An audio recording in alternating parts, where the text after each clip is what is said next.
मामा नानी के घर चलते हैं, ईद पे बहुत मजा आएगा। हाँ मामा, सब वहाँ होंगे, मिलके मस्ती करेंगे। हाँ बेटा, नानी के घर का तो मजा ही अलग है। चलो ठीक है, इस बार ईद नानी के घर पर ही मनाएंगे।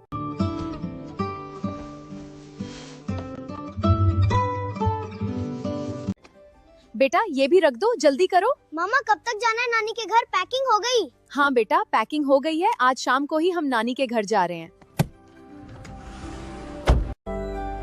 वो तीज कितनी प्यारी है। वो देखो घोड़ा, वो गाय। अस्सलाम वालेकुम नानी अम्मा, अस्सलाम वालेकुम नाना बा, हम आ गए। वालेकुम अस्सलाम। आज हो मेरे बच्चों, कितने दिनों बाद आए हो? अल्लाह का शुक्र है, आपको सही सलामत देख ली। कैसी हैं आप अम्मा?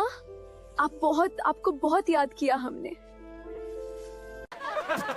The sacrifice is a great act of faith. Yes, and the feast brings us joy.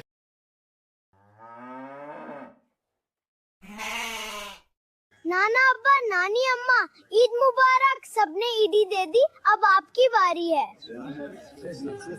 जी मेरे बच्चे, ये लो तुम्हारी ईदी। हमेशा खुश रहो और खूब पढ़ाई करो। मेरी दुआ है तुम्हारा हर जहां कामयाब हो।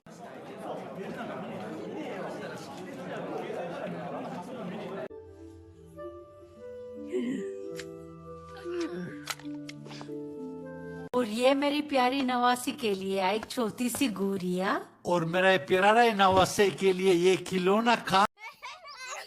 Bye bye. Good bye.